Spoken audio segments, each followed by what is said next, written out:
യേശു ആരിലും വലിയവൻ വലിയവൻ. യേശു യേശു ആരിലും വലിയവൻ വലിയവൻ. ആരിലും വലിയവൻ വലിയവൻ.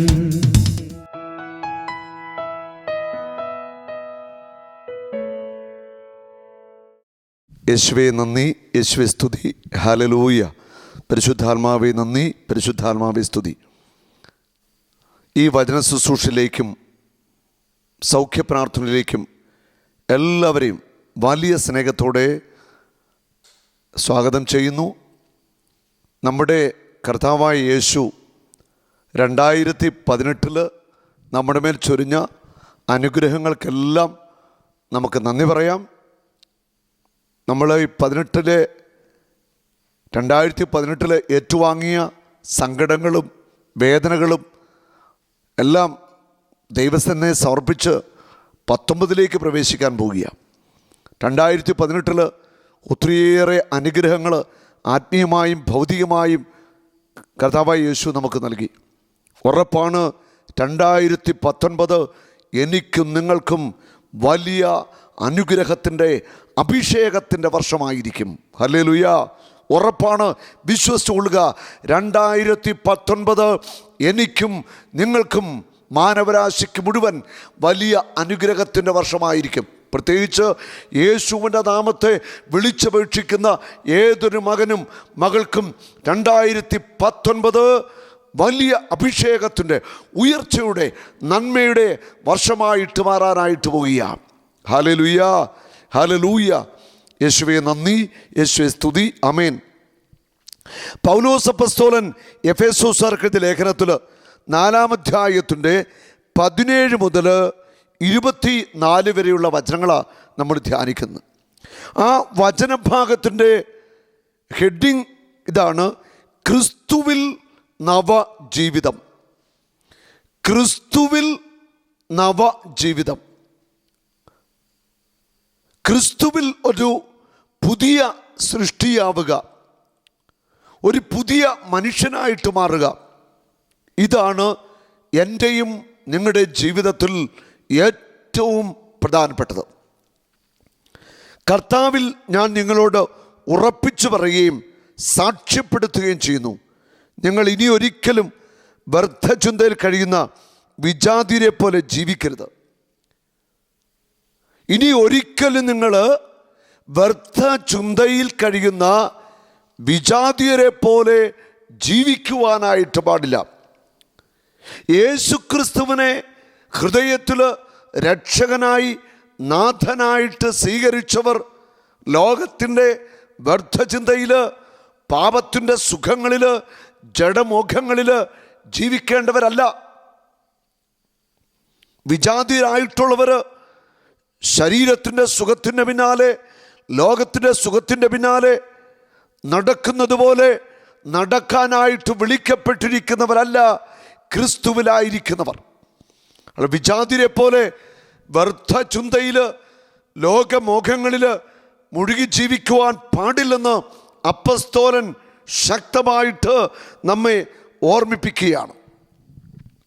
ഹൃദയ കാഠിന്യ നിമിത്തം അജ്ഞത ബാധിച്ച അവർ ബുദ്ധിയിൽ അന്ധകാരം നിറഞ്ഞ് ദൈവത്തിൻ്റെ ജീവനിൽ നിന്ന് അകറ്റപ്പെട്ടിരിക്കുന്നു.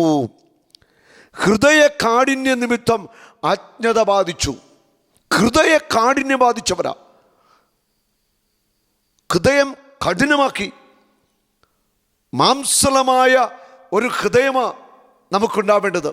എസെക്കിയേൽ പ്രവാചകന്റെ പുസ്തകത്തിൽ പറയുന്നുണ്ട്, ശിലാഹൃദയം എടുത്തുമാറ്റി മാംസളമായ ഹൃദയം നിങ്ങൾക്ക് ഞാൻ നൽകും. കഠിനമായ ഹൃദയമെന്ന് പറഞ്ഞാൽ ഏതു തിന്മയും ചെയ്യാൻ മടിയില്ലാത്ത ഹൃദയം, എന്ത് അകൃത്യങ്ങൾ ചെയ്യാൻ മടിയില്ലാത്ത ഹൃദയം, ഒന്നിനും മടിയില്ലാത്ത മനസ്സിൻ്റെ ഉടമസ്ഥരായിട്ടുള്ള വ്യക്തികൾ. ഹൃദയം നിറയെ വിദ്വേഷവും വെറുപ്പും ലോകത്തിൻ്റെ മോഹങ്ങളുമൊക്കെ നിറഞ്ഞു നിൽക്കുന്ന വ്യക്തികൾ. ഹൃദയത്തിൽ ദൈവത്തിന് ഇടം കൊടുക്കാത്ത മനുഷ്യർ. ഹൃദയ കാഠിന്യം നിമിത്തം അജ്ഞത ബാധിച്ച അവർ ബുദ്ധിയിൽ അന്ധകാരം നിറഞ്ഞ് ദൈവത്തിൻ്റെ ജീവനിൽ നിന്ന് അകറ്റപ്പെട്ടിരിക്കുന്നു. അജ്ഞത ബാധിച്ചു. ദൈവത്തിൻ്റെ സ്വരം അവർക്ക് കേൾക്കാനായിട്ട് കഴിയുന്നില്ല. ദൈവത്തിൻ്റെ സ്വരത്തിന് അവർ കാതു കൊടുക്കുന്നില്ല. അജ്ഞത ബാധിച്ച അവർ ബുദ്ധിയിൽ അന്ധകാരം നിറഞ്ഞിരിക്കുന്നു. ദൈവത്തിൻ്റെ ജീവനിൽ നിന്ന് അവർ അകറ്റപ്പെട്ടിരിക്കുന്നു. ബുദ്ധി നിറച്ച അന്ധകാരമാ. ദൈവത്തെ കണ്ടുമുട്ടാനോ ദൈവത്തെ അനുഭവിക്കാനോ ദൈവത്തോട് ചേർന്ന് നിൽക്കാനോ അവർക്ക് സാധിക്കുന്നില്ല. ബുദ്ധിയിൽ അന്ധകാരം നിറഞ്ഞിരിക്കുകയാണ്. ലോകവും ലോകത്തിൻ്റെ ആസക്തികളും ജഡവും ജഡത്തിൻ്റെ വികാരങ്ങളും അവരുടെ ബുദ്ധിയെ, മനസ്സിനെ അന്ധമാക്കിയിരിക്കുക. ദൈവത്തിൻ്റെയോ ദൈവം നൽകുന്ന ആ പ്രകാശത്തെയോ തിരിച്ചറിയാനായിട്ട് സാധിക്കാത്തവണ്ണം ജീവിക്കുന്ന എത്രയോ വ്യക്തികളുണ്ട്. ഹല്ലേലൂയ. ഈ അടുത്ത നാളിൽ ഒരു സഹോദരി പങ്കുവച്ച അനുഭവമാണ്. ഭർത്താവ് മദ്യപാനത്തിന്, ജഡിക പാപങ്ങൾക്ക് അടിമയാണ്. അധ്വാനിച്ചുണ്ടാക്കിയത് മുഴുവൻ പാപകരമായ ജീവിത വഴിയിലൂടെ നശിപ്പിച്ചു. ദൈവത്തിൻ്റെ വചനം കേൾക്കാൻ താല്പര്യമില്ല, പ്രാർത്ഥിക്കുവാൻ താല്പര്യമില്ല. മാംസദാഹത്തിൻ്റെ ഉടമയായ ആ മനുഷ്യന് എപ്പോഴും പാപസുഖങ്ങളിലാണ് താല്പര്യം. ബുദ്ധിയിൽ അന്ധകാരം നിറഞ്ഞ് ദൈവത്തിൻ്റെ ജീവനിൽ നിന്ന് അകറ്റപ്പെട്ട മനുഷ്യൻ, ജഡത്തെ തൃപ്തിപ്പെടുത്തുന്ന സുഖഭോഗങ്ങളിൽ മുഴുകി ജീവിക്കുന്ന മനുഷ്യൻ, അവർ ദൈവത്തിൻ്റെ ജീവനിൽ നിന്ന് അകറ്റപ്പെടുകയാണ്. ആ ദൈവത്തിൻ്റെ ജീവനിൽ നിന്ന് അകറ്റപ്പെട്ട മനുഷ്യർ, അത് കഴിഞ്ഞ കാലങ്ങളിൽ ഒരുപക്ഷെ നമ്മളൊക്കെ അങ്ങനെയാവാൻ ജീവിച്ചത്. ഇനിയും എനിക്കും നിങ്ങൾക്കും ജീവിതത്തിൽ മാറ്റം വരുത്താൻ വലിയ ഒരു സാധ്യതയുണ്ട്. മാറ്റം വരുത്തുവാൻ വലിയൊരു അവസരമുണ്ട്. സമയം ദൈവം ഒരുക്കി വച്ചിരിക്കുക. ഇന്നലെ വരെ അല്ലെ ഈ നിമിഷം വരെ പാപത്തിൻ്റെ അടിമത്തത്തിൽ ജീവിച്ച വ്യക്തിയാണോ നീ? നിനക്ക് ഇത് ഉപേക്ഷിച്ച് ക്രിസ്തുവിൽ പുതിയ ഒരു ജീവിതത്തിലേക്ക് വരുവാനായിട്ട് ഉറപ്പായിട്ട് സാധിക്കും. ഈ അടുത്ത നാളിൽ നമ്മുടെ ധ്യാനത്തിൽ പങ്കെടുത്ത ഒരു മകൻ, അദ്ദേഹത്തിൻ്റെ ഭാര്യയും കുഞ്ഞുങ്ങളും അവർ പ്രാർത്ഥിക്കാൻ വന്നു. അദ്ദേഹം പറയുകയാണ്, ഞാൻ മദ്യപിക്കുന്ന വ്യക്തിയായിരുന്നു, പുകവലിക്കുന്ന ശീലമുണ്ടായിരുന്നു, ലോകത്തിൻ്റെ മോഹങ്ങളും ഒക്കെ ആയിട്ട് പണം ഉണ്ടാക്കണം, ബിസിനസ്സുണ്ട്, പണത്തിൻ്റെ ആർത്തിയിലൊക്കെ ജീവിച്ച വ്യക്തിയാണ്. ഒരിക്കലും ഇവയൊന്നും എനിക്ക് സമാധാനം തന്നിട്ടില്ല. എൻ്റെ ഭാര്യ ഒത്തിരി പ്രാർത്ഥിക്കുന്നൊരു സ്ത്രീയാണ്. അവളെപ്പോലും എനിക്ക് മനസ്സിലാക്കാനായിട്ട് വേണ്ടവണ്ണം കഴിഞ്ഞില്ല. വളരെ യാദൃച്ഛികമായിട്ട് യൂട്യൂബിൽ സാബു ബ്രദറിൻ്റെ ഒരു പ്രോഗ്രാം ഞാൻ കണ്ടു. എന്തോ എൻ്റെ ഹൃദയത്തെ അത് സ്പർശിച്ചു. പിന്നെ നിരന്തരമായിട്ട് ഒരു ദിവസം 2-3 മണിക്കൂർ ഇരുന്ന് യൂട്യൂബിൽ ഞാൻ വചന ശുശ്രൂഷ കേൾക്കുവാൻ തുടങ്ങി. അദ്ദേഹം പറയുകയാണ്, 2 വർഷക്കാലമായിട്ട് നിരന്തരമായിട്ട് ഞാൻ അങ്ങനെ വചനം കേട്ടു. മദ്യപാനം, പുകവലി, എല്ലാ പാപ വഴികളും ഉപേക്ഷിച്ചിട്ട് ഇപ്പോൾ ഞാൻ പൂർണ്ണമായിട്ടും കർത്താവിന് വേണ്ടി ജീവിതം സമർപ്പിച്ചിരിക്കുക. ഹല്ലേലൂയ. അദ്ദേഹത്തിൻ്റെ ഹൃദയത്തെ ദൈവത്തിൻ്റെ വചനം രൂപാന്തരപ്പെടുത്തി. ദൈവത്തിൻ്റെ ജീവനിൽ നിന്ന് അകന്നു മാറിയ മനുഷ്യൻ ദൈവത്തിലേക്ക് തിരിച്ചു വന്നു. ദൈവത്തോട് ചേർന്ന് നടക്കുവാൻ മനസ്സ് കാണിക്കുകയാണ്. ക്രിസ്തുവിൽ ഒരു പുതിയ മനുഷ്യനായി ഒരു നവജീവിതത്തിലേക്ക് ആ വ്യക്തി കടന്നു വന്നു. ഇന്ന് അദ്ദേഹം കർത്താവിന് വേണ്ടി ജീവിതം സമർപ്പിച്ച വ്യക്തിയാണ്. അവർ മനസ്സു മരവിച്ച് ഭോഗാസക്തിക്ക് തങ്ങളെ തന്നെ സമർപ്പിച്ചു. മനസ്സു മരവിച്ചു, ഭോഗാസക്തിക്ക് തങ്ങളെ തന്നെ സമർപ്പിച്ചു. മനസ്സാക്ഷിയുടെ സ്വരം, ദൈവത്തിൻ്റെ സ്വരം അവർക്ക് കേൾക്കുവാനായിട്ട് ആവുന്നില്ല. മനസ്സാക്ഷി മരവിച്ചു, മനസ്സു മരവിച്ചു, ഭോഗാസക്തിയിൽ മുഴുകി ജീവിച്ചു. വ്യഭിചാരം, സ്വയംഭോഗം, സ്വവർഗഭോഗം, മ്ലേച്ഛപാപങ്ങൾ, അങ്ങനെ പാപത്തിൻ്റെ ആസക്തിയിൽ അവർ മുഴുകി ജീവിക്കുക. മനസ്സു മരവിച്ച് ഭോഗാസക്തിയിൽ മുഴുകി അവർ ജീവിച്ചു. ആവേശത്തോടെ സകല അശുദ്ധിയിലും അവർ തങ്ങളെ തന്നെ സമർപ്പിച്ചു. പക്ഷേ ഇതല്ല നിങ്ങൾ ക്രിസ്തുവിൽ നിന്ന് പഠിച്ചത്. നിങ്ങൾ യേശുവിനെ കുറിച്ച് കേൾക്കുകയും സത്യം തന്നിലായിരിക്കുന്നത് പോലെ തന്നെ അവൻ നിങ്ങളെ പഠിപ്പിക്കുകയും ചെയ്തിട്ടുണ്ടല്ലോ. യേശുവിൽ നിന്ന് പഠിച്ചതും മനസ്സിലാക്കിയിരിക്കുന്നതും ഇതല്ല. ബുദ്ധിയെ അന്ധമാക്കുന്ന പിശാച് ഇവരെ കീഴ്പ്പെടുത്തിയിരിക്കുക. ലോകത്തിൻ്റെ മോഹങ്ങളിൽ, ജഡത്തിൻ്റെ മോഹങ്ങളിൽ, ആസക്തികളിൽ ആവേശത്തോടെ മുഴുകി ജീവിക്കുന്ന എത്രയോ മനുഷ്യരുണ്ട്. അവർക്കൊരു വിടുതൽ വേണം. അതിന് നമുക്ക് ദൈവസന്നിധിയിൽ ശക്തമായിട്ട് പ്രാർത്ഥിക്കണം. എഫേസോസ് 4:22, 23, 24 വചനങ്ങൾ. നിങ്ങളുടെ പഴയ ജീവിത രീതിയിൽ നിന്ന് രൂപം കൊണ്ട വഞ്ചന നിറഞ്ഞ ആസക്തികളാൽ കലുഷിതനായ പഴയ മനുഷ്യനെ ദൂരെ എറിയുവിൻ. വഞ്ചന നിറഞ്ഞ, ആസക്തി നിറഞ്ഞ, മ്ലേച്ഛത നിറഞ്ഞ പാപത്തിൻ്റെ പഴയ മനുഷ്യനെ നിങ്ങൾ ഉരിഞ്ഞു മാറ്റണം. 2018 അവസാനിക്കുകയാണ്. 19 പ്രവേശിക്കുമ്പോൾ പഴയ മനുഷ്യനെ ഉരിഞ്ഞു മാറ്റി ക്രിസ്തുവിൽ പുതിയ മനുഷ്യനെ ധരിച്ചുകൊണ്ട് 19 പുതിയ ഒരു ജീവിതത്തിലേക്ക് നമുക്ക് കടക്കേണ്ടിയിരിക്കുന്നു. നിങ്ങൾ മനസ്സിൻ്റെ ചൈതന്യത്തിൽ നവീകരിക്കപ്പെടട്ടെ. യഥാർത്ഥമായ വിശുദ്ധിയിലും നീതിയിലും ദൈവത്തിൻ്റെ സാദൃശ്യത്തിൽ സൃഷ്ടിക്കപ്പെട്ട പുതിയ മനുഷ്യനെ നിങ്ങൾ ധരിക്കുവിൻ. യഥാർത്ഥമായ വിശുദ്ധിയിൽ, നീതിയിൽ, ദൈവത്തിൻ്റെ സാദൃശ്യത്തിൽ സൃഷ്ടിക്കപ്പെട്ട പുതിയ മനുഷ്യനെ നിങ്ങൾ ധരിക്കണം. പരിശുദ്ധാത്മാവ് നമ്മളെ നവീകരിക്കും.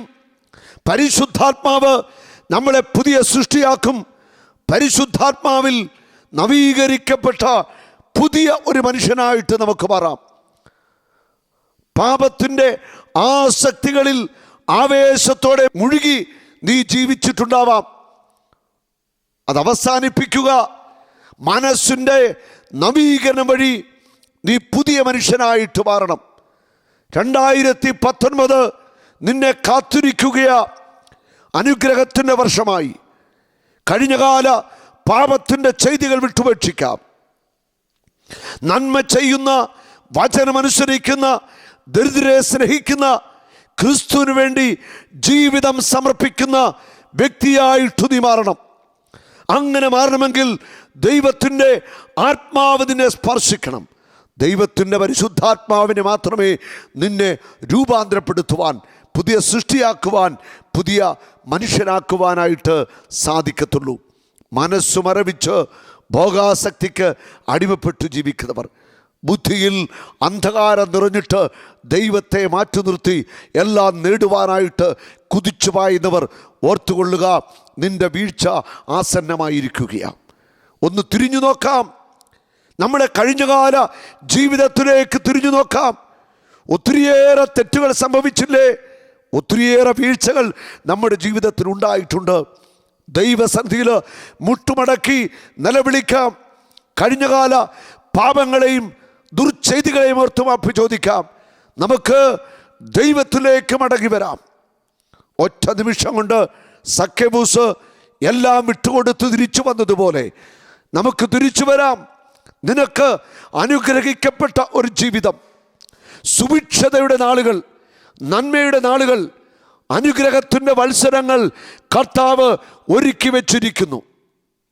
ഈ 2019 നിന്റെ ജീവിതത്തിൽ അഭിഷേകത്തിൻ്റെ, അനുഗ്രഹത്തിൻ്റെ, വലിയ നന്മയുടെ വർഷമായിട്ട് മാറാനായിട്ട് പോകുക. നീ കർത്താവിൻ്റെ കരങ്ങളിൽ മുറുകെ പിടിക്കുക. യേശുവിൻ്റെ കരങ്ങളിൽ മുറുകെ പിടിക്കുക.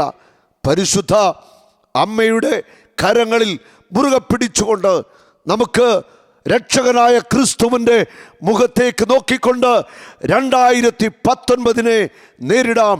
2019 അനുഗ്രഹത്തിൻ്റെ വലിയ വർഷമായിട്ട് മാറുവാനായിട്ട് പോവുകയാണ്.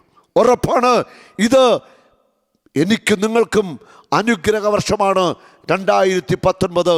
നിങ്ങളെല്ലാവരെയും കർത്താവായ യേശു ക്രിസ്തു സമർത്ഥമായി അനുഗ്രഹിക്കട്ടെ. യേശുവിൻ്റെ നാമത്തിൽ എല്ലാവരെയും അനുഗ്രഹിക്കുന്നു. ആമേൻ. ഞാൻ തേവരയിലായിരുന്നു ജനിച്ചു വളർന്നത്. ഇപ്പോൾ തേവരയിൽ അടുത്ത് തന്നെ പള്ളിയുണ്ട്. പള്ളിയിൽ എല്ലാ ദിവസവും മുടങ്ങാണ്ട് കുർബാനക്ക് പോകുമായിരുന്നു. അതിന് കുർബാനക്ക് പോയി കുറച്ച് നാൾ കഴിഞ്ഞപ്പോൾ എന്നെ അൽത്താര ബാലനായിട്ട് അവിടെ എടുത്തു. അങ്ങനെ അൽത്താര ബാലനായിട്ട് ഇരിക്കുമ്പോൾ എൻ്റെ മനസ്സിലൊരു ആഗ്രഹം ഒരു അച്ഛനാകണമെന്ന്. അങ്ങനെ എൻ്റെ ചെറുപ്രായത്തിലുള്ള ഒരു വലിയ ഒരു ആഗ്രഹമായിരുന്നു അച്ഛനാകുന്നുള്ളൂ. പക്ഷേ വീട്ടിലെ സാമ്പത്തിക ബുദ്ധിമുട്ട് കാരണം എന്നെ അച്ഛനാക്കാൻ പറ്റിയ സ്ഥിതി ആയിരുന്നില്ല. ഞങ്ങൾ 5 പേരാണ്, ഞാനാണ് മൂത്തത്, ബാക്കി 4 പേര് ചെറിയവരാണ്. അപ്പോൾ അപ്പം പറഞ്ഞു, അച്ഛനാക്കണമെങ്കിൽ പിന്നെ വേറെ മറ്റുള്ളവരെ നീ വേണം നോക്കാൻ, അതുകൊണ്ടിട്ട് നീ അച്ഛനൊന്നും ആകണ്ട എന്ന് പറഞ്ഞ് 14ാമത്തെ വയസ്സിൽ തന്നെ എന്നെ പണിക്ക് വിട്ടു. അപ്പോൾ എൻ്റെ മനസ്സിൽ ഞാൻ വിചാരിച്ച കാര്യം, അച്ഛനാകണമെന്ന് വിചാരിച്ച കാര്യം അപ്പൻ അത് ഒഴിവാക്കിയപ്പോൾ എൻ്റെ മനസ്സിൽ എന്നെ അറിയാണ്ട് എന്നോട് തന്നെ വെറുപ്പായി. അങ്ങനെ 16ാമത്തെ വയസ്സ് തുടങ്ങി ഞാൻ പിന്നെ കാണിച്ചത് പ്രവൃത്തികൾ മറ്റുള്ളവരെ കൂടി കൂട്ടുകൂടുകയും പിന്നെ ആവശ്യമില്ലാത്ത ഓരോ പ്രശ്നങ്ങളിൽ പോയി ചാടുകയും മനഃപൂർവ്വം എന്നെ തന്നെ നശിപ്പിക്കാൻ വേണ്ടി ഞാൻ പല രീതിയിൽ പ്രയോഗിക്കുകയും പിന്നെ ഒരു 20ാമത്തെ വയസ്സ് തുടങ്ങി ഞാൻ കുറച്ച് കൂട്ടുകാരന്മാരായിട്ട് പോയി എനിക്ക് പൈസക്ക് ആവശ്യം വന്നപ്പോൾ ഞാൻ ചെറിയ കൊട്ടേഷൻ എടുക്കുകയും അതിൽ നിന്നുള്ള കാശുകൾ ലാഭിഷായിട്ട് നടക്കുകയും വീട്ടുകാർക്കും ആർക്കും അറിയില്ല ആ രീതിയിൽ ഞാൻ പല രീതിയിലും ചെറിയ നാട് വിട്ടു പോകും, അതിന് കുറച്ച് വേണ്ടി വരും. അങ്ങനെ പല രീതിയിൽ എൻ്റെ കൂട്ടുകാരും ഫ്രണ്ട്സും എല്ലാം പുറത്താണ് ഒരുപാട് എനിക്കുള്ളത്. അങ്ങനെ എൻ്റെതായ രീതിയിൽ എൻ്റെ ഒരു സാമ്രാജ്യം ഞാൻ പടുത്തുകയായിരുന്നു. അതായത് അമ്മ പറഞ്ഞാലും അപ്പം പറഞ്ഞാലും ആര് പറഞ്ഞാലും ഞാൻ കേൾക്കില്ല എന്ന് പറഞ്ഞാൽ ഞാൻ വിചാരിച്ച കാര്യം നടത്തി തരാത്തതുകൊണ്ട് ഞാൻ അവർ പറഞ്ഞത് കേൾക്കില്ല എന്ന് മനസ്സിൽ പ്രതിജ്ഞ എടുത്ത് എൻ്റെ ഇഷ്ടത്തിന് ഞാൻ നടന്ന്. എന്നാലും എൻ്റെ മനസ്സിലെ ആഗ്രഹം, അതായത് എൻ്റെ അപ്പനെ അമ്മനെ ആര് കുറ്റം പറഞ്ഞാലും എനിക്ക് വിഷയമില്ല. പക്ഷേ എൻ്റെ പാർട്ടിയെ പറഞ്ഞാൽ അത് ഞാൻ അറിയാണ്ട് എൻ്റെ ചോര തിളയ്ക്കും. ഞാൻ ഞായറാഴ്ച ദിവസം പള്ളിയിൽ പോകില്ല, പക്ഷേ പാർട്ടി പരിപാടിക്ക് ഒരു ദിവസം പോലും ലീവ് എടുക്കാണ്ട് ഞാൻ പാർട്ടി പരിപാടിക്ക് പോകും. പിന്നെ വീട്ടിൽ എന്തെങ്കിലും ഭക്ഷണം ഉണ്ടാക്കി തന്നെയാണെങ്കിലും അത് എങ്ങനെ കുറ്റം കണ്ടുപിടിക്കണമെന്ന രീതിയിൽ ഞാൻ വീട്ടിൽ വന്നു കഴിഞ്ഞാൽ നല്ല രീതിയിൽ ഭക്ഷണം വെച്ചാൽ പോലും ആ ഭക്ഷണം പല രീതിയിൽ ഞാൻ കുറ്റപ്പെടുത്തി കറച്ചട്ടി കലം ഉൾപ്പെടെ ഞാൻ പുറത്തേക്ക് എടുത്ത് കളയുമായിരുന്നു. അതിൽ ഞാൻ ആനന്ദം കണ്ടു. അതായത് എങ്ങനെ വീട്ടിൽ പ്രശ്നം ഉണ്ടാക്കണം, അത് എനിക്ക് വല്ലാത്തൊരു സന്തോഷം. അതായത് പിശാചിൻ്റെ ആ ഒരു പ്രശ്നങ്ങൾ എനിക്ക് വളരെ സന്തോഷം. സമാധാനം ഉണ്ടാകാൻ പാടില്ല, എന്നിൽ നിന്ന് അവിടെ ഒരു നാശം മാത്രമേ ഉണ്ടാകാൻ പാടുള്ളൂ എന്നുള്ള രീതിയിലാണ് എൻ്റെ ഇത്. പിന്നെ അമ്മ പറഞ്ഞ്, എടാ നീ എന്തെങ്കിലും രീതിയിൽ ഞായറാഴ്ച ദിവസമെങ്കിലും പള്ളിയിൽ പോകുമെന്ന് പറയുമ്പോൾ അമ്മനെ എനിക്ക് ഭയങ്കര ഇഷ്ടമാണ്. അമ്മയ്ക്ക് വേണ്ടി മാത്രം ഞാൻ പള്ളിയിൽ പോകും, പക്ഷെ പള്ളിയുടെ അകത്ത് കയറൂല, പുറത്തേ നിൽക്കുള്ളൂ. എന്ന് പറഞ്ഞാൽ എനിക്ക് അകത്ത് കയറാനുള്ള ഒരു മാനസികാവസ്ഥയില്ല. കുമ്പസാരിക്കൂല. ഇവിടെ വന്നാണ് 20 വർഷത്തെ കുമ്പസാരം ഞാനിവിടെ വന്ന് കുമ്പസാരിച്ചത്. വീടാണെങ്കിൽ ഒരു ഷീറ്റ് വീടാണ്, കൈ പൊക്കിക്കഴിഞ്ഞാൽ കൈ മുറിഞ്ഞു പോകും, അത്രക്കും താഴ്ന്ന ഒരു വീടും ഫാൻ കൈ പൊക്കിയാൽ കൈ മുറിയണ രീതിയിലുള്ള ഒരു വീടായ കൊണ്ടിട്ട് വീടാകെ മോശമായ രീതിയിലായിരുന്നു. വീട് നന്നാക്കണമെന്നോ അല്ലെങ്കിൽ എൻ്റെ കുടുംബം നന്നാക്കണമെന്നുള്ള ഒരു എനിക്കില്ല. പിന്നെ അതുകൂടാണ്ട് ഞാൻ മനസ്സിൽ വിചാരിച്ച് ഏതായാലും ഒരു 3 ലക്ഷം രൂപയെങ്കിലും ഒരാളെ നമുക്ക് കൊല്ലാൻ വേണ്ടി പ്ലാൻ ചെയ്യാം. അപ്പോൾ കൊന്നു കഴിയുമ്പോഴത്തേക്ക് ഒരു 3 ലക്ഷം രൂപ എനിക്ക് കിട്ടിക്കഴിയുമ്പോൾ വീട്ടുകാർക്ക് കൊടുക്കുമ്പോൾ വീട് എങ്ങനെയെങ്കിലും തല്ലിക്കൂട്ടി വീട് വെക്കുകയും ചെയ്യും. എന്നെ എന്തായാലും പ്രാഗിയാലും ആ ദുഷ്ടകാലം പോയാലും വീടെങ്കിലും ചെയ്യാനുള്ള കാശ് തന്നിട്ടല്ല പോയതെന്നുള്ള കയറി കിടക്കാൻ വേണ്ടി ഏതൊരു മനുഷ്യൻ്റെയും സങ്കല്പം വീടാണ്. അപ്പോൾ വീട് വെക്കാനെങ്കിലും എന്നെക്കൊണ്ട് സാധിച്ചെന്നും പറഞ്ഞ് എന്നെ കുറച്ചെങ്കിലും പ്രാകാണ്ടിരിക്കാൻ ആ വീട്ടിൽ കിടന്ന ഒരു മനസ്സമാത്രം കിടന്ന് ഉറങ്ങുമല്ലോ എന്ന് പറഞ്ഞാൽ ഇപ്പം മഴ പെയ്യുന്നാൽ വീടിൻ്റെ അകത്ത് മൊത്തം വെള്ളം വരും, ആ കണ്ടീഷനിലാണ്. അപ്പോൾ അങ്ങനെയെങ്കിലും എന്നെ പ്രാകാണ്ടിരിക്കാൻ വേണ്ടി ഞാൻ ഒരു 3 ലക്ഷം രൂപ കൊട്ടേഷൻ എടുക്കാൻ വേണ്ടി ഇങ്ങനെ ഒരു മാസത്തിൽ മേലെ ഒരു 8 മാസത്തിന് മേലെ ഞാൻ ഇതിനുവേണ്ടി മാത്രമായിട്ട് പല രീതിയിൽ പല ആളുകളും പറയുന്നുണ്ട്. പിന്നെ എൻ്റെ മനസ്സിൽ വിചാരിച്ച് ഏതായാലും കൊല്ലണം, ഒരു സാധാരണപ്പെട്ട ഒരാളെ കൊല്ലരുത്. കൊല്ലുമ്പോഴത്തേക്കും ഒരുപാട് ഉന്നതനായ ഒരു വ്യക്തിനെ കൊല്ലണമെങ്കിൽ എനിക്കും നല്ലത് തന്നെ. അതായത് TV-യിലും വരും, പേപ്പറിലും വരും, ഒരുപാട് ആളുകൾ അറിയപ്പെടും. അപ്പോൾ അതിലെനിക്കൊരു വല്ലാത്തൊരു സന്തോഷമായിരിക്കും. ജയിലിൽ പോയാലും എനിക്കൊരു സ്വീകരണമായിരിക്കും. എടോ നീ നല്ല ഇതിലാണല്ലോ കൊന്നെന്നുള്ള എല്ലാവരും അറിയപ്പെടണമല്ലോ. അപ്പോൾ അതിനെ ഉദ്ദേശിച്ചിട്ട് ഞാൻ അങ്ങനെ ഒരു ഇത് അന്വേഷിച്ച് നടക്കുകയായിരുന്നു. മൂത്ത മോള് MBA പഠിക്കണതാണ്. അപ്പോൾ ആ മോൾക്ക് ഇതേമാതിരി പെട്ടെന്ന് ശരീരത്തിൽ എന്തോ മുഴ വന്നെന്നും പറഞ്ഞ് ഞാൻ ടൈൽസ് ദൂരെ പണിയെടുത്തുകൊണ്ടിരിക്കുമ്പോൾ എന്നെ ഫോൺ ചെയ്തിട്ട് എൻ്റെ മോളുടെ കൂട്ടുകാരത്തി വിളിച്ചിട്ട് പറഞ്ഞ് ഇങ്ങനെ ഒരു അങ്കളെ മോക്ക് ഇങ്ങനെ ഇത് വന്ന് നെഞ്ചുവേദന വന്ന് അപ്പോൾ ഹോസ്പിറ്റലിൽ അഡ്മിറ്റ് ചെയ്തപ്പോഴത്തേക്കും ശരീരത്തിൽ എന്തോ ഒരു മുഴയുണ്ടെന്നും പറഞ്ഞു. ഡോക്ടർ സ്കാൻ ചെയ്തപ്പോഴത്തേക്കും 3-4 മുഴ വേറെ ഉണ്ടെന്ന് പറഞ്ഞു. ഉടനെ ഓപ്പറേഷൻ ചെയ്യണമെന്ന് പറഞ്ഞു. അങ്ങനെ പറഞ്ഞപ്പോൾ എൻ്റെ മനസ്സിൽ ഞാൻ അറിയാണ്ട് ഇത്ര വർഷം ഇപ്പോൾ 30 വർഷമായി ഞാൻ ഒന്നിനെപ്പറ്റിയും പേടിക്കാണ്ട് ഒന്നിനെപ്പറ്റിയും വിഷമിക്കാണ്ട് എൻ്റെ മനസ്സിൽ ആരെങ്കിലും കരഞ്ഞാൽ പോലും ഞാൻ വെറുതെ ഒന്നും കരയാറില്ല. ഏതായാലും മരിച്ചു നമ്മളെന്തിനു വെറുതെ കരഞ്ഞ് നമ്മുടെ കണ്ണീരുകളാണ് എന്ന് മനസ്സിൽ വിചാരിക്കുന്നല്ലാണ്ട് ഞാൻ കരയാറില്ല. അങ്ങനെയുള്ള വ്യക്തി പെട്ടെന്ന് എൻ്റെ മോക്ക് അസുഖം വന്നു പറയുമ്പോഴത്തേക്കും ഞാൻ അറിയാണ്ട് എൻ്റെ കണ്ണീന്ന് കരച്ചിലോ അതായത് കണ്ണീര് വല്ലാത്ത ഒരു അസ്വസ്ഥതയിലുള്ള കരച്ചിലായിപ്പോയി എനിക്ക്. അതായത് എൻ്റെ മോളെ എനിക്ക് അത്രക്കും ഭയങ്കര ഇഷ്ടമാണ്. അപ്പോൾ ഞാൻ എൻ്റെ അനിയനെ വിളിച്ചു, അമ്മേനെ വിളിച്ചു, എന്ത് ചെയ്യുമെന്ന് പറഞ്ഞപ്പോൾ അവർ പറഞ്ഞ് ഏതായാലും ഓപ്പറേഷൻ ചെയ്യണമെന്നാണ് ഡോക്ടർ പറയുന്നത് മെഡിക്കൽ ടെസ്റ്റിൽ കാണിച്ചപ്പോൾ. അതുകൊണ്ടിട്ട് ഓപ്പറേഷൻ ഏതായാലും ചെയ്യാൻ ഉദ്ദേശിച്ചിട്ടില്ല. ഏതായാലും കളത്തിപ്പടിയിൽ സാവുബത്തൻ്റെ ഒരു ധ്യാനം നടക്കുന്നുണ്ട്. ധ്യാനത്തിൽ വന്ന് ധ്യാനം കൂടി കഴിഞ്ഞിട്ട് നമുക്ക് എന്താ വെച്ചാൽ തീരുമാനിക്കുക, എന്നോട് വന്നെന്ന് പറഞ്ഞു. ഞാൻ പറഞ്ഞു ഞാൻ വന്നില്ല, നിങ്ങൾ ഏതായാലും പോയിക്കോ, ഞാൻ എങ്ങനെ അങ്ങോട്ട് വന്നെന്ന് പറഞ്ഞു. 4 ദിവസം വരെ കുത്തിയിരിക്കാമെന്ന് പറഞ്ഞാൽ വല്ലാത്തൊരു കഷ്ടം തന്നെ. അതുകൊണ്ടിട്ട് ഞാൻ ഏതായാലും വന്നില്ല, നിങ്ങൾ പോയിക്കോ എന്ന് പറഞ്ഞപ്പോഴത്തേക്കും അത് ശരിയാവൂല, താനും കൂടി വന്നാൽ മാത്രമേ ഞങ്ങൾ കൊണ്ടുപോകുള്ളൂ, അല്ലെങ്കിൽ ഞങ്ങൾ വരില്ലെന്ന് പറഞ്ഞു. മനസ്സോട് എന്തായാലും 4 ദിവസം ഇരിക്കണോ എന്നുള്ള ഒരു വിഷമം വേറെ മനസ്സിലുണ്ടെങ്കിലും എൻ്റെ മോക്ക് സൗഖ്യം കിട്ടുമല്ലോ എന്ന് മാത്രം വിചാരിച്ച് ഞാൻ അപ്പോൾ എൻ്റെ മനസ്സിൽ തോന്നി ഏതായാലും മോളെ ഏതായാലും ഈശോ സൗഖ്യം കൊടുക്കോ ഇല്ലെന്നുള്ള എനിക്കറിയില്ല. എന്നാൽ ഈശോയെ വിട്ടിട്ട് ഞാൻ ഒരുപാട് നാളുകളായി. അപ്പോൾ അതുകൊണ്ടിട്ട് എൻ്റെ മനസ്സിൽ പെട്ടെന്ന് എൻ്റെ മനസ്സിൽ തോന്നി എൻ്റെ ഈശോയെ എൻ്റെ മോക്ക് സൗഖ്യം കൊടുക്കണമെങ്കിൽ എൻ്റെ ഈ പ്രവൃത്തികളെല്ലാം ഞാൻ മാറ്റി നല്ലവനായി ജീവിച്ചോളാം എന്ന് ചെറുത് എൻ്റെ മനസ്സിൽ തട്ടിപ്പാണ്. കൈകൊട്ടാൻ വരട്ടെ, ഞാൻ തട്ടിപ്പാണ് പറഞ്ഞത്. അതായത് കാര്യമായിട്ടല്ല പറഞ്ഞത്, ഈശോനെ കബളിപ്പിക്കണമായിരുന്നു. അതായത് ഞാൻ ഈശോനോട് ഒരു വാഗ്ദാനം കൊടുത്ത് ഞാനിങ്ങനെ എൻ്റെ മോക്ക് സൗഖ്യം കിട്ടണമെങ്കിൽ ഞാൻ നല്ലവനായി ജീവിച്ചോളാം, പള്ളിയിൽ വരാം, എൻ്റെ ദുശീലങ്ങളെല്ലാം മാറ്റാമെന്ന് പറഞ്ഞ് അത് എൻ്റെ ഒരു നാടകമായിരുന്നു, ഒരു നുണയായിരുന്നു, ആത്മാർത്ഥമായ രീതിയല്ലായിരുന്നു. ഇവിടെ വന്ന് സൗഖ്യം കിട്ടി. എനിക്കപ്പോഴും മനസ്സിൽ ഇവിടെ വന്ന് ചൊവ്വാഴ്ച ദിവസം സാവുബത്തറിലൂടെ ഈശോ സൗഖ്യം കൊടുത്തു കഴിഞ്ഞപ്പോൾ അത് കറക്റ്റാണ് കിട്ടിയില്ല എന്നുള്ളത് എനിക്ക് പൂർണ്ണമായിട്ട് ബോധ്യമില്ലായിരുന്നു. പിന്നെ മെഡിക്കൽ ടെസ്റ്റിൽ പോയി ഡോക്ടർ പറഞ്ഞ് എന്താണ് നിങ്ങൾ ഓപ്പറേഷൻ ചെയ്യാൻ വേണ്ടിയാണല്ലോ വരാൻ പറഞ്ഞത്, എന്താ വന്നതെന്ന് ചോദിച്ചപ്പോൾ ഞങ്ങൾ പറഞ്ഞു ഞങ്ങൾക്ക് ഒന്നും കൂടി ഡൗട്ട് ഉണ്ട്, ഒന്നും കൂടി സ്കാൻ ചെയ്യണമെന്ന് പറഞ്ഞു. അങ്ങനെ സ്കാൻ ചെയ്ത് നോക്കിയപ്പോൾ ആ മുഴ അത് അവിടെ ഇല്ല, അപ്രത്യക്ഷമായി പോയി. അപ്പോഴാണ് എനിക്ക് പൂർണ്ണമായിട്ടും എൻ്റെ മോക്ക് സൗഖ്യം കിട്ടി എന്ന് മനസ്സിൽ വിശ്വാസം വന്നു. അപ്പോൾ വന്ന് ഒരു 2-3 ദിവസം വരെ ചെറുതായിട്ട് പള്ളിയിൽ അകത്ത് കയറൂല, പുറത്ത് നിൽക്കും. അങ്ങനെ വീട്ടുകാരെ കാണിക്കാൻ വേണ്ടി കുറച്ച് നല്ല ഡീസൻ്റായിട്ടൊക്കെ, അതായത് ചീത്തയൊന്നും പറയാൻ പറ്റണില്ല, ശ്വാസം മുട്ടിയൊക്കെയാണ്, വളരെ ഡീസൻ്റായിട്ടൊക്കെ ഞാൻ കുറച്ച് കാണിച്ചെങ്കിലും 3-4 ദിവസം വരെ നോക്കിയപ്പോൾ വീട്ടിലെല്ലാം പറഞ്ഞു ഓ ഡീസൻ്റായി, മോക്ക് വേണ്ടി നന്നായി എന്ന് പറയും. പക്ഷേ അത് കഴിഞ്ഞ് ഞാൻ ആലോചിച്ച് എന്തായാലും മോക്ക് അതിൽ സൗഖ്യം കിട്ടി, ഏതായാലും ഇനി എൻ്റെ പഴയ സ്വഭാവം നടക്കാം എന്നും പറഞ്ഞ് ഞാൻ പിന്നെ അതേപോലെ തന്നെ എൻ്റെ പഴയ രീതിയിൽ തന്നെ ഞാൻ പിന്നെയും തുടർന്നു. അങ്ങനെ ഒരു 1.5 മാസത്തിന് മേലെ എൻ്റെ രീതിയിൽ ഞാൻ പഴയ പോലെ തന്നെ ആയി എന്നുള്ളത് എനിക്ക് ബോധ്യമായി. ഞാൻ പള്ളിയിലൊന്നും പോകില്ല, ആ രീതിയിലായി കഴിഞ്ഞപ്പോൾ ഒരു 1.5 മാസം കഴിഞ്ഞപ്പോൾ ഞാൻ പണിയെടുത്തുകൊണ്ടിരുന്നപ്പോഴത്തേക്കും പണി സൈറ്റിൽ വെച്ച് ഞാൻ ടൈൽസിൻ്റെ വർക്ക് ചെയ്തുകൊണ്ടിരിക്കണമായിരുന്നു. പെട്ടെന്ന് ഞാൻ അല്ലാത്തപ്പോഴത്തേക്കും പല പ്രാവശ്യവും ഇറങ്ങുകയും ചെയ്യുമ്പോൾ എനിക്കൊന്നും സംഭവിക്കാത്തതാണ്. അന്ന് ടൈൽസിന്മേൽ സ്ലിപ്പായി എൻ്റെ മുട്ടിൻ്റെ ചിരട്ട തെറ്റി പുറയിലെ ഒരു നരമ്പും കൂടി കട്ടായി ബാക്കിലെ. അപ്പം അങ്ങനെ ഭയങ്കര ഒരു വല്ലാത്തൊരു അവസ്ഥയിലായിപ്പോയി. അതായത് എനിക്ക് നടക്കാൻ പറ്റാത്ത കണ്ടീഷനിലായിപ്പോയി.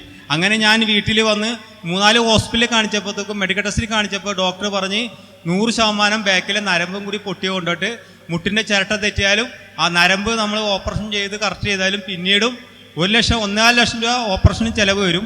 എന്നാലും 80% മാത്രമേ സക്സസ് ആവുകയുള്ളൂ, ബാക്കി 20% പിന്നെയും ചിരട്ട തെന്നിപ്പോകും എന്നുള്ള രീതിയിലും കൂടി പറഞ്ഞപ്പോഴത്തേക്കും ഞാൻ വല്ലാത്ത തകർന്നു പോയി. അതായത് എൻ്റെ പ്ലാനും പദ്ധതിയും എല്ലാം തകർന്ന്, അതായത് എൻ്റെ മനസ്സിൽ അപ്പം തന്നെ തോന്നി ഞാൻ വിശ്വാസക്കാട് എൻ്റെ ഈശോനോട് കാണിച്ച് അതിന് എനിക്ക് ഉടനെ, മുമ്പെല്ലാം വൈകിയാണ് കൊടുക്കുന്നത്, ഇപ്പോൾ ഉടനെ ആരെന്ത് തെറ്റിയതാലും ഉടനെ സ്പോട്ടിൽ കിട്ടുമെന്നുള്ളത് എനിക്കത് പൂർണ്ണമായി വ്യക്തമായി.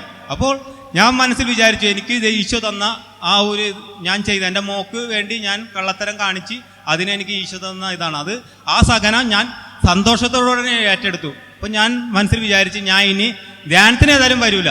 ധ്യാനത്തിന് വന്നു കഴിഞ്ഞാൽ എനിക്ക് ഉറപ്പായിട്ടും ഈശോ സൗഖ്യം തരില്ല എന്ന് പറഞ്ഞാൽ ഞാൻ നുണ പറഞ്ഞു എന്നുള്ളത് ഈശോനറിയാം. അതുകൊണ്ടിട്ട് ഈശോ എനിക്ക് ഇവിടെ വന്നു കഴിഞ്ഞാൽ ഞാൻ എങ്ങനെ കണ്ണീരിട്ട് കരഞ്ഞാലും എനിക്ക് സൗഖ്യം തരൂല എന്ന് എനിക്ക് പൂർണ്ണമായിട്ടും വിശ്വാസമായി. അതുകൊണ്ട് ഞാൻ ഇങ്ങോട്ട് വരില്ലെന്നുള്ള പ്രതീക്ഷ ചെയ്ത് ഞാൻ 2 മാസം വരെ പണിക്കൊന്നും പോകാണ്ട് ആകെ തകർന്ന്. പണിക്ക് പോകാണ്ടിരുന്നു കഴിഞ്ഞാലുള്ള അവസ്ഥ എന്ന് പറഞ്ഞാൽ വണ്ടി CC ആയിട്ട് എടുത്തിട്ടുണ്ട്. വണ്ടിയുടെ ഡ്യൂ, പിന്നെ ലോണ്, അങ്ങനെ മൊത്തം ബാധ്യത എല്ലാം എൻ്റെ പ്ലാനിങ് എല്ലാം തകർന്നു.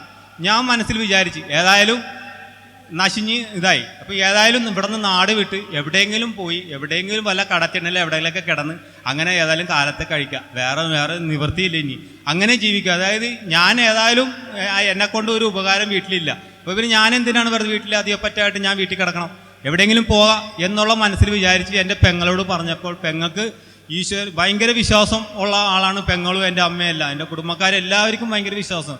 അപ്പോൾ എൻ്റെ പെങ്ങൾ പറഞ്ഞ് താനൊരു കാര്യം ചെയ്യും, എനിക്ക് വേണ്ടിയെങ്കിലും നസ്രത്ത് പള്ളിയിൽ ഒരു ചാപ്പലുണ്ട്, ചാപ്പലിൽ പോയിട്ട് അവിടെ പോയി ആ പരിശുദ്ധാത്മാവിൻ്റെ ഇതിൽ പോയിരുന്ന് കുറച്ചു നേരം പ്രാർത്ഥിക്കുമെന്ന് പറഞ്ഞു. അന്ന് പ്രാർത്ഥിച്ചിട്ട് ഒരു വചനം എടുക്കാൻ പറഞ്ഞു. ഞാൻ അപ്പോഴും മനസ്സോട് ഞാൻ അവിടെ പോയി. അകത്ത് കയറിയ ഉടനെ എനിക്ക് എന്താ ചെയ്യണമെന്ന് അറിയില്ല. ഞാൻ പെട്ടെന്ന് ഞാൻ പറഞ്ഞു, ഈ പാവിയോട് കരുണയായിരിക്കണമേ എന്ന് ഞാൻ കൈ വീശി കരഞ്ഞ്. അപ്പോൾ എൻ്റെ കണ്ണിൽ നിന്ന് ഒരുപാട് വെള്ളം വന്ന് കരഞ്ഞ് ഞാൻ അപേക്ഷിച്ച് കഴിഞ്ഞപ്പോട്ട് ഞാൻ ഒരു വചനപ്പെട്ടിയിൽ നിന്ന് ഒരു വചനം എടുത്തപ്പോൾ അതിൽ വെളിപാട് 2:10 മരണം വരെ വിശ്വാസനായിരിക്കും ജീവന്റെ കിരീടം നിനക്ക് ഞാൻ നൽകും. അതായത് വിശ്വാസം കാണിക്കാണ്ട് മരണം വരെ ഈശോനോട് വിശ്വാസനായി ഇരിക്കുക എന്നാണ് എനിക്ക് കിട്ടിയത്.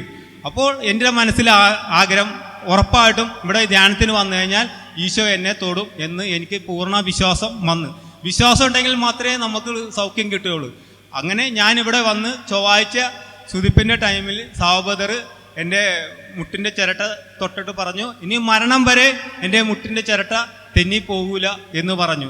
അങ്ങനെ എൻ്റെ മുട്ടിൻ്റെ ചിരട്ട പിന്നെ തെന്നിയിട്ടേ ഇല്ല. അങ്ങനെ ഇത് കഴിഞ്ഞപ്പോഴത്തേക്കും ഞാൻ എൻ്റെ വീട്ടിൽ പോയി. ഞാൻ മനസ്സിൽ വിചാരിച്ചു ഏതായാലും എനിക്ക് സൗഖ്യം കിട്ടി, എൻ്റെ മോക്കും കിട്ടി. ഇനിയിപ്പോൾ പഴയ പോലെയൊന്നും വേണ്ട, നല്ല രീതിയിൽ പള്ളിയിലൊക്കെ പോവുക, ബൈബിൾ വായിക്കുക, പ്രാർത്ഥനയല്ല, അങ്ങനെ നല്ല ഇതായിട്ട് ജീവിക്കുക എന്ന് മനസ്സിൽ വിചാരിച്ചപ്പോൾ എനിക്ക് കിടന്നിട്ട് ഉറക്കം വരുന്നില്ല. എന്തോ എൻ്റെ മനസ്സിൽ വല്ലാത്ത ഒരു അസ്വസ്ഥത. അതായത് നീ വീട്ടിൽ കിടന്ന് ഉറങ്ങാനുള്ളതല്ല നിനക്ക് ഞാൻ സൗഖ്യം തന്നത്. അതായത് നീ ഒരുപാട് തെറ്റുകൾ ചെയ്തിട്ടുണ്ട്. നിന്റെ മനസ്സിൽ മുമ്പ് ചെറുപ്പത്തിലെ ഒരു അച്ഛനാകണമെന്നുള്ള ഒരു ആഗ്രഹം കൂടി ഉണ്ടായിട്ടുള്ളതാണ്. അതുകൊണ്ടിട്ട് നീ ഏതായാലും നിന്നെ ഞാൻ പൂർണ്ണ ഒരു ഇതാക്കണമെങ്കിൽ നീ വീട്ടിൽ കിടന്ന് ഉറങ്ങിയാൽ മാത്രം പോരാ. അങ്ങനെ എന്നോട് പറഞ്ഞു വചനം പഠിക്കണം എന്ന് എൻ്റെ മനസ്സിൽ എൻ്റെ ഈശോനെ കൊണ്ട് തോന്നിപ്പിച്ച്. ഞാൻ എൻ്റെ വീട്ടിൽ വന്നിട്ട് എൻ്റെ പെങ്ങളോട് ഞാൻ പറഞ്ഞു എനിക്ക് ഒരു വചനം പഠിക്കണം എന്ന് പറഞ്ഞപ്പോൾ പെങ്ങൾ പറഞ്ഞു അതിനെന്താണ് വചനം പഠിക്കാൻ, ഞാൻ 50 വചനം കാണാപ്പാണ്ട് പഠിച്ചിട്ടുണ്ട്. അപ്പോൾ ഞാൻ പറഞ്ഞു എനിക്കൊരു 10 വചനെങ്കിലും കാണാണ്ട് പഠിക്കണം എന്നൊരു ആഗ്രഹം. അപ്പോൾ പെങ്ങൾ പറഞ്ഞു ഒരു കാര്യം ചെയ്യ്, താൻ ആ സുവിശേഷപ്പെട്ടിരുന്ന ഒരു വചനം അതെടുത്തിട്ട് അതിലെന്താ വന്നെന്ന് നോക്കെന്ന് പറഞ്ഞു. അങ്ങനെ ഞാൻ പ്രാർത്ഥിച്ചപ്പോൾ എൻ്റെ മനസ്സിൽ തോന്നി ഞാനൊരു ധ്യാനം കൂടി വന്നിട്ട് ഞാനൊരു വചനം പറയാനുള്ള ഒരു പ്രാപ്തനായ അത്രക്കും വലിയ ആളായ ഞാനെന്ന് എൻ്റെ മനസ്സിൽ തോന്നിയാലും എൻ്റെ മനസ്സിൽ അങ്ങനെ തോന്നിയിട്ട് ഞാൻ വചനം എടുത്തപ്പോൾ അതിൽ ലൂക്ക 4:18 കർത്താവിൻ്റെ ആത്മാവ് എൻ്റെ മേലുണ്ട്, ദരിദ്രരെ സുവിശേഷം അറിയിക്കുന്നു, അവിടെ നിന്ന് നിന്നെ അഭിഷേകം ചെയ്തിരിക്കുന്നു എന്നാണ് എനിക്ക് ആ വചനത്തിൽ നിന്ന് കിട്ടിയത്. അപ്പോൾ എൻ്റെ മനസ്സിൽ തോന്നി ഇനി ഞാൻ വെറുതെ ഇരുന്നാൽ മാത്രം പോരാ, ഒരുപാട് പേരെ ഈശോനെ അറിയാൻ പാടാത്ത ഒരുപാട് പേരുണ്ട്. ഞാനിപ്പോൾ ടൈൽസിൻ്റെ പണിയെടുക്കാൻ വേണ്ടി പല രീതിയിലും പല സ്ഥലത്തും പോകുമ്പോൾ എവിടെയൊക്കെ എന്തൊക്കെ ആളുകളുണ്ട് അവരോട് എല്ലാവരോടും എനിക്കിവിടെ കിട്ടിയ സൗഖ്യത്തിനെ പറ്റിയും ഈശോനെ പറ്റിയും എല്ലാം ഞാൻ പറഞ്ഞ് ഒരുപാട് ആളുകൾ അവിടെ കൊണ്ടുവരണം. പല പ്രാവശ്യം ഞാനിപ്പോൾ 3 പ്രാവശ്യം ധ്യാനത്തിന് വന്നത്. ഓരോ ധ്യാനത്തിന് വരുമ്പോഴും 4 പേരും 5 പേരെ കൂട്ടിക്കൊണ്ടുവരും. അതേപോലെ എനിക്ക് കിട്ടുന്ന ചെറിയൊരു ഓഹരിയാണെങ്കിലും ദശാംശമായിട്ട് ഇവിടെ ഞാൻ കൊടുക്കുകയും ചെയ്യും. അപ്പോൾ അതേപോലെ എല്ലാവരും ദശാംശം കൊടുക്കണം എന്ന് കൂടി എൻ്റെ ആഗ്രഹമുണ്ട്. അതായത് ദശാംശം നമ്മുടെ ഔദാര്യമല്ല, ഈശോൻ്റെ അവകാശമാണ്. അതുകൊണ്ട് നമുക്കൊരു 100 രൂപ കിട്ടിക്കഴിഞ്ഞാൽ 10 രൂപയെങ്കിലും നമ്മൾ മാറ്റി ദശാംശം കൊടുക്കണം എന്നാണ് എൻ്റെ ആഗ്രഹം. അതുകൊണ്ട് 24 മണിക്കൂർ നമുക്കുണ്ടെങ്കിൽ 2.5 മണിക്കൂറെങ്കിലും ഈശോനെ സമർപ്പിച്ച് നമ്മൾ പ്രാർത്ഥിക്കണം. ഞാൻ ഇപ്പോൾ 3.5 മാസമായി ഒരു ദിവസം പോലും കുർബാന സ്വീകരിക്കാതിരിക്കാനോ കുർബാന കാണാതിരിക്കാനോ എനിക്ക് പറ്റുന്നില്ല. ബൈബിൾ വായിക്കും, വചനം പഠിക്കും. യേശുവേ നന്ദി, യേശുവേ സ്തുതി. യേശുവേ യേശുവേ നീ മാത്രം ഉന്നതൻ, യേശുവേ യേശുവേ നീ മാത്രം രക്ഷകൻ.